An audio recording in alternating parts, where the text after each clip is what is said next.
Hi viewers, welcome back to we are the scenes. അപ്പം നമ്മൾ 2 ദിവസമായല്ലേ കണ്ടിട്ട്.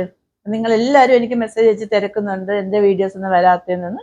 കുറച്ച് ബിസി ആയിപ്പോയി, അതുകൊണ്ടാണ് എനിക്ക് വീഡിയോസ് ഒന്നും ഇടാൻ പറ്റാത്തത്. അപ്പം എൻ്റെ ആ ഒരു വീഡിയോ ആണെങ്കിൽ തന്നെയും കാണാതായപ്പോൾ എന്നെ അന്വേഷിച്ച ഒരുപാട് ആൾക്കാരുണ്ട്. അവർക്കെല്ലാം ഒരുപാട് താങ്ക്സ്. അന്വേഷിക്കാത്തവർക്കും താങ്ക്സ്. അവരവർക്ക് അവരോട് ബിസി ആയതുകൊണ്ടായിരിക്കുമല്ലോ നമ്മളെ തിരക്കാത്തത്. അപ്പം സെക്കൻഡ് സാറ്റർഡേ ഒക്കെ കഴിഞ്ഞ് ഇപ്പോൾ 2-3 ദിവസമായി. ഇപ്പം എല്ലാവരും വിചാരിക്കുന്നുണ്ടാവും, ചേച്ചി ഗിവ് അവേ ഒക്കെ മറന്നു പോയിട്ടുണ്ടോ എന്ന്. അങ്ങനെ മറന്നിട്ടൊന്നുമില്ല. ഞാൻ എപ്പോഴും പറയാറുണ്ടല്ലോ, എന്തെങ്കിലും പേഴ്സണലായിട്ടുള്ള ബിസി ഉണ്ടോ, തിരക്കുണ്ടോ, നമ്മളൊക്കെ മനുഷ്യരല്ലേ. അപ്പോൾ അതുകൊണ്ടായിരിക്കാം ഒന്ന് ഡിലേ ആയിപ്പോയത്. എങ്കിലും നിങ്ങളുടെ ഗിവ് അവേയുടെ കാര്യം എനിക്ക് ഓരോ സെക്കൻഡിലും നിങ്ങൾ എന്നെ തിരക്കുന്നുണ്ടാവും. അയ്യോ മാം, ഇതുവരെ ഗിവ് അവേ ഒന്നും അനൗൺസ് ചെയ്തില്ലല്ലോ, മന്ത്ലി ഉള്ള സെക്കൻഡ് സാറ്റർഡേ ഒക്കെ കഴിഞ്ഞിട്ട് ഇതുവരെ അനൗൺസ് ചെയ്തിട്ടില്ലല്ലോ എന്ന് നിങ്ങളൊക്കെ ചിന്തിക്കുന്നില്ലേ?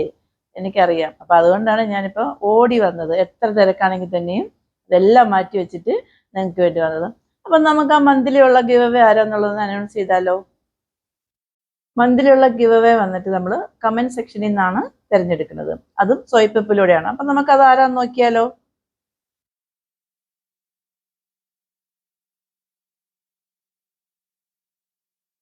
എൽ സി ടോമിയാണ് കേട്ടോ. എൽ സി ടോമിയാണ്. ആദ്യം തന്നെ അഡ്വാൻസ് ഹാപ്പി ആനിവേഴ്സറി, ഇന്നത്തെ കളക്ഷൻസ് എല്ലാം സൂപ്പർ എന്ന് പറഞ്ഞിട്ടാണ് എൽ സി മാം കമന്റ് ചെയ്തിരിക്കുന്നത്. അപ്പം നമ്മുടെ ഇന്നത്തെ വിന്നർ വന്നിട്ട് എൽ സി മാം ആണ്. എൽ സി മാമിന് കൺഗ്രാജുലേഷൻസ്. അപ്പം നമ്മുടെ മന്ത്ലി ഉള്ള ഗിവ് അവേയിൽ വന്നിട്ട് വിന്നർ ആയിട്ടുള്ള എൽ സി ടോമി 1716ന് കൺഗ്രാജുലേഷൻസ്.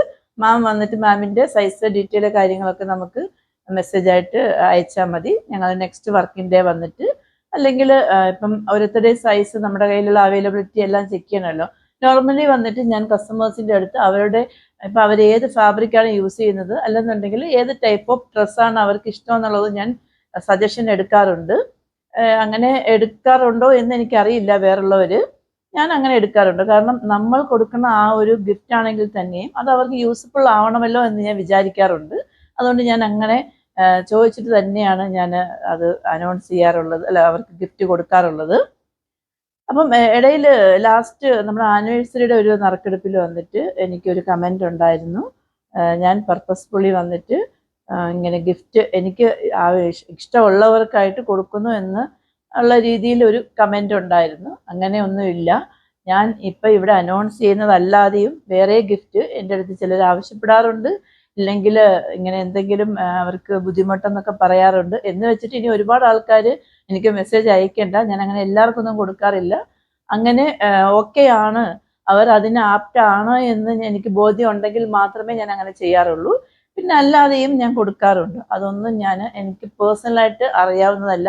പിന്നെ എനിക്കിപ്പോൾ 5K അടുത്ത് എത്തി നിൽക്കുന്ന ഈ ടൈമിൽ ഇവരാരും എനിക്ക് മുൻപരിചയമുള്ളവരില്ല. ഈ മുൻപരിചയമുള്ള ഒരാൾക്ക് പോലും ഗിഫ്റ്റ് ഒന്നും അടിച്ചിട്ടും ഇല്ല എന്നുള്ളതാണ് ഏറ്റവും വലിയ ഒരു കാര്യം എന്ന് പറയുന്നത്. അവരൊക്കെ എൻ്റെ അടുത്ത് ചോദിക്കാറുണ്ട്, നമുക്കൊന്നും ഗിഫ്റ്റ് അടിക്കുന്നില്ലല്ലോ എന്ന്. എനിക്ക് പരിചയമുള്ളവരെന്നോ പരിചയമില്ലാത്തവരെന്നോ ഒന്നും അങ്ങനെയൊന്നും ചിന്തിക്കാറില്ല. എൻ്റെ സബ്സ്ക്രൈബേഴ്സ് ഈ 5000 ആൾക്കാരും അവരെല്ലാവരും എനിക്ക് ഒരേപോലെയാണ്. അവരെല്ലാവരെയും ഒരേപോലെയാണ് ഞാൻ കാണുന്നത്. ഇപ്പം പുതിയതായിട്ട് വന്നവരായിക്കോട്ടെ, ബിഗിനിങ് തൊട്ട് ഇപ്പം വരെയും നമ്മുടെ കൂടെ സപ്പോർട്ട് ചെയ്യുന്നവരായിക്കോട്ടെ, അവരെല്ലാവരെയും ഞാൻ ഒരേപോലെയാണ് കാണുന്നത്. പിന്നെ എന്താ പറയുക, നമുക്ക് ചിലർ റെഗുലറായിട്ട് മെസ്സേജ് അയക്കുന്നുണ്ടാവും, കമൻ്റ് അയക്കുന്നുണ്ടാവും. അവരുമായിട്ടൊരു അറ്റാച്ച്മെൻറ്റിന് അപ്പുറം അവരെ നമുക്ക് കുറച്ചുകൂടെ അടുത്തറിയാം എന്നുള്ളതേ ഉള്ളൂ. ഇപ്പം ഫസ്റ്റ് മെസ്സേജ് അയക്കുന്നവർക്കാണെങ്കിൽ പോലും അവരെ ഞാൻ ഒരു ബിഗിനർ എന്ന രീതിയിൽ ഒരിക്കലും ഞാൻ ഡീൽ ചെയ്യാറില്ല. ഞാൻ ഒരുപാട് ഇത് ചെയ്യുന്നില്ല. എനിക്ക് അങ്ങനെ ഒരു മെസ്സേജ് കിട്ടിയപ്പോഴത്തേക്കും കുറച്ച് വിഷമം തോന്നി. അങ്ങനെ ഒരിക്കലും നമ്മളങ്ങനെ തിങ്ക് ചെയ്യാറില്ല. ഇന്ന ആൾക്ക് ഗിഫ്റ്റ് കൊടുക്കണം എന്ന് ചിന്തിക്കാറുമില്ല. ഓക്കെ, അപ്പോൾ അങ്ങനെയുള്ള മിസ്അണ്ടർസ്റ്റാൻഡിങ് എന്തെങ്കിലും നിങ്ങൾക്ക് വന്നിട്ടുണ്ടെങ്കിൽ അതങ്ങനെ ഒന്നും വേണ്ട. എന്നെ അടുത്തറിയാവുന്നവർക്ക്, മീൻസ് എൻ്റെ കസ്റ്റമേഴ്സ്, അവർക്കൊക്കെ എനിക്ക് ഈ ഒരു പ്ലാറ്റ്ഫോം വരുന്നതിന് മുമ്പ് പരിചയമുള്ളവരല്ല, ഇവിടെ വന്നതിന് ശേഷം പരിചയമായി അങ്ങനെയുള്ളവരാണ്. അല്ലെങ്കിൽ ഗിഫ്റ്റ് കിട്ടിയവർക്കൊക്കെ അറിയാം. അവരാരെയും എനിക്ക് ഒരു മെസ്സേജ് പോലും ഒരിക്കൽ പോലും അയച്ചിട്ടില്ല.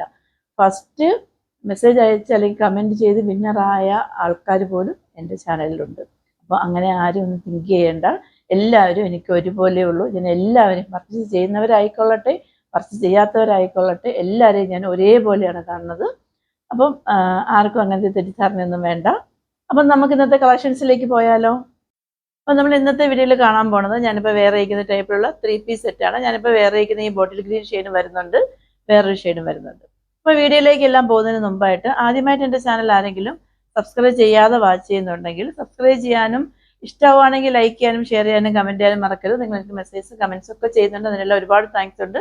സബ്സ്ക്രൈബ് ചെയ്യുന്നതിനോടൊപ്പം ബെൽ ഐക്കണോന്ന് എന്നെ വിളിച്ചാൽ മറക്കരുത് കേട്ടോ. എങ്കിൽ മാത്രമേ ഇനി ഞാൻ അങ്ങോട്ട് ഇരുന്ന കളക്ഷൻസ് ഒക്കെ നിങ്ങൾക്ക് നോട്ടിഫിക്കേഷൻ കറക്റ്റായിട്ട് കിട്ടത്തുള്ളൂ. അപ്പം നമ്മുടെ ഗിവ് അവേ ഇപ്പോൾ നടന്നുകൊണ്ടിരിക്കുകയാണ്. എല്ലാവരും പാർട്ടിസിപ്പേറ്റ് ചെയ്യുന്നുണ്ട്. അപ്പോൾ ഇനി ആരെങ്കിലും പാർട്ടിസിപ്പേറ്റ് ചെയ്യാനുണ്ടെങ്കിൽ വേഗം നിങ്ങൾ ഇൻസ്റ്റാഗ്രാം ഫേസ്ബുക്ക് വന്നിട്ട് സ്റ്റാറ്റസ് ആക്കി വെച്ചതിന് ശേഷം ഫ്രണ്ട് ആയിരിക്കണം കേട്ടോ, നമ്മുടെ ഫോളോവേഴ്സ് ആയിരിക്കണം. അതേപോലെ തന്നെ നിങ്ങളുടെ ഫ്രണ്ട്സിനും റിലേറ്റീവ്സിനൊക്കെ ഒന്ന് മാക്സിമം ഷെയർ ചെയ്ത് കൊടുത്ത് ഒന്ന് സപ്പോർട്ട് ചെയ്യുക. നിങ്ങളൊക്കെ സപ്പോർട്ട് ചെയ്യുന്നുണ്ട്, ഇല്ല എന്നല്ല, എങ്കിലും ഇനിയും കൂടുതൽ സപ്പോർട്ട്. നിങ്ങളുടെ മെസ്സേജും കമൻസും ഒക്കെ കാണുമ്പോഴത്തേക്കും എനിക്ക് ഒരുപാട് സന്തോഷമുണ്ട്. അപ്പം ഞാൻ ഒരുപാട് ടൈം ബോറടിപ്പിക്കുന്നില്ല, നമ്മുടെ കളക്ഷൻസിലേക്ക് പോയാലോ? ഫസ്റ്റ് വൺ വന്നിട്ട് ഞാനിപ്പോൾ വേറെ ഇരിക്കുന്നത് തന്നെയാണ്. ഇതിൻ്റെ ഫാബ്രിക് എന്ന് പറയുന്നത് നല്ലൊരു ജോർജറ്റ് ആണ് കേട്ടോ. ഇതിൻ്റെ ഷെയ്ഡ് എന്ന് പറയുന്നത് നല്ലൊരു ബോട്ടിൽ ഗ്രീൻ ഷെയ്ഡാണ്. 3/4 സ്ലീവ് ആണ്. സ്ലീവ്സ് ലൈനിങ് അറ്റാച്ച്ഡ് ആണ്. ബോഡി പോർഷനിലും ലൈനിങ് അറ്റാച്ച്ഡ് ആണ്. സൈഡ് സ്ലിറ്റ് ആണ് വരുന്നത്. കുർത്തിൻ്റെ ലെങ്ത് എന്ന് പറയുന്നത് ഒരു 47 ആണ് വരുന്നത് കേട്ടോ. നല്ല ഭംഗിയുണ്ട് കാണാനായിട്ട്. ഇതിൻ്റെ ഏറ്റവും ഹൈലൈറ്റ് എന്ന് പറയുന്നത് ഇതിൻ്റെ നെക്ക് ഏരിയയാണ്. വി നെക്കാണ് വരുന്നത്. വി നെക്ക് പോലെ വന്നിട്ട് അതിലിങ്ങനെ ഹെവി ആയിട്ട് ഇങ്ങനെ എംബ്രോയിഡറി വർക്കാണ് വരുന്നത്. അത് വി നെക്കിൽ ഇങ്ങനെ ഈ യോക്ക് ഏരിയയിൽ നിന്ന് ഇവിടെ ഈ ഷോൾഡർ ഏരിയ വരെയും അത് വരുന്നുണ്ട്. നല്ല ഭംഗിയാണ്. ഞാൻ അതിൻ്റെ ക്ലോസ് വ്യൂ കാണിക്കാം, എങ്കിലേ നിങ്ങൾക്ക് അതിൻ്റെ ആ ഒരു ഡീറ്റെയിൽ ആയിട്ട് കാണാൻ പറ്റത്തുള്ളൂ. ഇങ്ങനെയാണ് അതിൻ്റെ ഫ്രണ്ട് പോർഷൻ വരുന്നത്. ഇത് കണ്ടോ, നല്ല ഭംഗിയില്ല ആ എംബ്രോയിഡറി വർക്ക്. ഈ ബോട്ടിൽ ഗ്രീൻ ഷെയ്ഡിലൊക്കെ ആ എംബ്രോയിഡറി വർക്ക് വരുമ്പോഴത്തേക്ക് നല്ല ഭംഗിയാണ് കാണാനായിട്ട്. ഇങ്ങനെയാണ് എൻ്റെ ഫ്രണ്ട് പോർഷൻ വരുന്നത്. ബാക്ക് ഏരിയ വന്നിട്ട് ഇങ്ങനെയാണ് വരുന്നത്. ഇങ്ങനെയാണ് അതിൻ്റെ കുർത്തി വരുന്നത് കേട്ടോ. ഒരുപാട് കസ്റ്റമർ എനിക്ക് റിക്വസ്റ്റ് ചെയ്യാറുണ്ട് സ്ലീവ്സിൽ ലൈനിങ് ഉള്ള ടൈപ്പ് കൊണ്ടുപോകാമെന്ന് പറഞ്ഞിട്ട്. അപ്പം ഞാൻ സ്ലീവ്സിൽ ലൈനിങ് ഉള്ള ടൈപ്പ് കൊണ്ടുവന്നിട്ടുണ്ട്. അല്ലാത്ത ടൈപ്പ് ഞാൻ കൊണ്ടുവരാറുണ്ട്. പിന്നെ കുറേ കസ്റ്റമർ എനിക്കിപ്പം റിക്വസ്റ്റ് ചെയ്തത് കൊണ്ടാണ് ഞാനിപ്പോൾ ഇങ്ങനെ 2-3 ടൈം ഇപ്പം ഇങ്ങനെ കൊണ്ടുവന്നിട്ടുണ്ട്. ഇതിൻ്റെ പാൻറ്റ് വന്നിട്ട് ഇങ്ങനെയാണ് വരുന്നത്. സാൻലൂൺ ബോട്ടമാണ് വരുന്നത്. ഫ്രണ്ട് പോർഷനിൽ വന്നിട്ട് ഇങ്ങനെ പട്ട പോലെ വന്നിട്ട് ബാക്ക് പോർഷനിൽ വന്നിട്ട് ഇങ്ങനെ എലാസ്റ്റിക് ആണ് പ്രൊവൈഡ് ചെയ്തിരിക്കുന്നത്. 1 സൈഡ് വന്നിട്ട് പോക്കറ്റ് പ്രൊവൈഡ് ചെയ്തിട്ടുണ്ട്. ഇതിൻ്റെ ലെങ്ത് എന്ന് പറയുന്നത് ഒരു 39 ആണ് വരുന്നത് കേട്ടോ. പാൻറ്റിൻ്റെ ലെങ്ത് എന്ന് പറയുന്നത് 39 ആണ് വരുന്നത്. ഇങ്ങനെ ടൈറ്റ് ആയിട്ടുള്ള പാൻറ്റൊന്നുമല്ല, അത്യാവശ്യം നല്ല ലൂസ് പാൻറ്റാണ്. എനിക്ക് നല്ല കംഫർട്ടബിൾ ആയിട്ടാണ് ഫീൽ ചെയ്തത് കേട്ടോ വെയർ ചെയ്തിട്ട്. നോർമലി വന്നിട്ട് എനിക്ക് 3 പീസ് സെറ്റിൻ്റെ കൂടെയുള്ള പാൻറ്റ് വന്നിട്ട് കുറച്ച് കംഫർട്ട് അല്ലാതെ എനിക്ക് ഫീൽ ചെയ്യും ലൂസ് ആണെങ്കിൽ തന്നെയും. എനിക്കങ്ങനെ ഓരോരുത്തരുടെ ഓരോ ഇഷ്ടമല്ല, എനിക്കങ്ങനെ ടൈ ചെയ്യുന്നൊന്നും ഇഷ്ടമല്ല. പടി അല്ലെങ്കിൽ എനിക്ക് തോന്നുന്ന ലെഗിൻസ് ഒക്കെ യൂസ് ചെയ്തായിരിക്കാം അങ്ങനെ ഒരു ഇതായതെന്ന് തോന്നുന്നു. പക്ഷെ ഇതെനിക്ക് നല്ല കംഫർട്ടബിൾ ആയിട്ട് ഫീൽ ചെയ്യുന്നുണ്ട്. ഇങ്ങനെയാണ് അതിൻ്റെ ദുപ്പട്ട വരുന്നത്. ദുപ്പട്ടൻ്റെ ലെങ്ത് എന്ന് പറയുന്നത് 2.5 തന്നെയാണ് വരുന്നത്. 2 സൈഡും വന്നിട്ട് ഇങ്ങനെ സ്കാലപ്പാണ് വരുന്നത്. ദുപ്പട്ടയിൽ വന്നിട്ട് ഹെവി ആയിട്ട് വന്നിട്ട് ആ യോക്കേരിയിൽ വരുന്ന ആ വർക്ക് പോലെ വർക്ക് ഇങ്ങനെ കൊടുത്തിട്ടുണ്ട്. നല്ല ഭംഗിയാണ് കാണാനായിട്ട്. അപ്പോൾ ഈ കുർത്തി വേറെ ചെയ്യുമ്പോഴത്തേക്കും ഇങ്ങനെ ഒരു ലുക്കാണ് നമുക്ക് കിട്ടുന്നത്.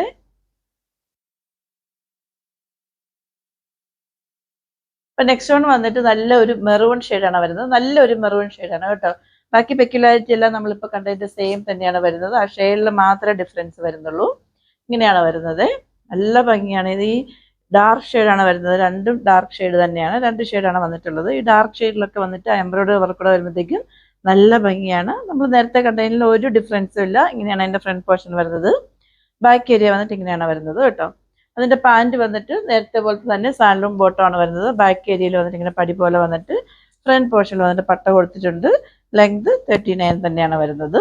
ഇതിൻ്റെ ദുപ്പട്ട വന്നിട്ട് ഇങ്ങനെയാണ് വരുന്നത് കേട്ടോ. സെയിം തന്നെയാണ്. ഇത് കണ്ടോ, നല്ല ഭംഗിയില്ല. 2 ഷെയ്ഡും നല്ല ഷെയ്ഡാണ്, നരച്ച ഷെയ്ഡൊന്നുമല്ല. ഈ വീഡിയോ കാണുന്ന അതേ സെയിം ഷെയ്ഡാണ്. അപ്പം നമുക്ക് ഈ കുർത്തി കൂടെ ഒന്ന് പെട്ടെന്ന് വേറെ ആയിട്ട് വന്നാലോ? അപ്പോൾ ഈ കുർത്തി വേറെ ചെയ്യുമ്പോഴത്തേക്ക് ഇങ്ങനെ ഒരു ലുക്കാണ് നമുക്ക് കിട്ടുന്നത്. ഇതിൻ്റെ മുന്നേ കാണിച്ചതിൻ്റെ സൈസ് വന്നിട്ട് M to XXL ആണ് വരുന്നത്. പ്രൈസ് 1199 ഉള്ളൂ. ഫ്രീ ഷിപ്പിംഗ് ആണ്. ഇത്രയും ഹെവി ആയിട്ട് വർക്ക് ചെയ്ത ഈ കുർത്തിക്ക് 1199 അഫോർഡബിൾ അല്ലേ? ഓർഡേഴ്സ് എല്ലാം വാട്സപ്പ് ത്രൂ ആണ്. വാട്സപ്പ് നമ്പർ ഞാൻ ഡിസ്ക്രിപ്ഷൻ ബോക്സിൽ മെൻഷൻ ചെയ്തിട്ടുണ്ട്, അല്ലെങ്കിൽ നമ്മുടെ സ്ക്രീനിൽ എഴുതി കാണിക്കുന്നുണ്ടാവും. 8891479506. എൻ്റെ കസ്റ്റമർ കെയർ നമ്പർ 9645479506. അപ്പോൾ നമ്മുടെ ഇന്നത്തെ ഗിവ് അവേ വിന്നറായ LC മാം വന്നിട്ട് നമ്മുടെ കസ്റ്റമർ കെയർ നമ്പറായ 9645479506 വന്നിട്ട് കോൺടാക്ട് ചെയ്യുക. മാമിൻ്റെ സൈസ് കാര്യങ്ങളൊക്കെ നമ്മുടെ അടുത്ത് മെസ്സേജ് ആയിട്ട് അയച്ചാൽ മതി. നമ്മൾ അടുത്ത വർക്കിംഗ് ഡേയിൽ വന്നിട്ട് ഡിസ്പാച്ച് ചെയ്യുന്നതായിരിക്കും കേട്ടോ. അപ്പം മാമിന് ഒരിക്കൽ കൂടെ കൺഗ്രാജുലേഷൻസ്. ഗിഫ്റ്റ് കിട്ടാത്തവരാരും വിഷമിക്കേണ്ട, ഇനിയും നമുക്ക് ഗിവ് അവേസ് ഒക്കെ വരുന്നുണ്ട്. അപ്പോൾ എല്ലാവരും മാക്സിമം പാർട്ടിസിപ്പേറ്റ് ചെയ്യുക, കമൻറ്റ് ചെയ്യുക, മെസ്സേജ് അയയ്ക്കുക. ഉറപ്പായിട്ട് നിങ്ങൾ എന്തെങ്കിലും ഒരു ദിവസം ഇപ്പോൾ എൽ സി മാം വിചാരിച്ചിട്ടുണ്ടാവും മാമി ഇപ്പോൾ ഇന്നത്തെ വിന്നർ ആവുമെന്ന്. അപ്പോൾ അതേപോലെ വിന്നർ ആയില്ലെങ്കിൽ തന്നെയും എൻ്റെ മുമ്പിൽ നിങ്ങളെല്ലാവരും വിന്നറാണ്. എല്ലാവർക്കും ഗിഫ്റ്റ് കൊടുക്കണം എന്ന് തന്നെയാണ് എൻ്റെ ആഗ്രഹം. എങ്കിലും നമുക്ക് ഇനി അങ്ങോട്ടുള്ള ജേർണിയിൽ ഉറപ്പായിട്ട് ഗിഫ്റ്റ് കിട്ടുമെന്നേ, ഉറപ്പായിട്ട് കിട്ടും. അപ്പം ആരും വിഷമിക്കേണ്ട. ഓക്കെ, ഹാപ്പി ആയിട്ടിരിക്കുക. പിന്നെ അടുത്തൊരു എലഗൻ കളക്ഷനുമായിട്ട് വരുന്നവരേക്കും it's signing off Gauri Harsh.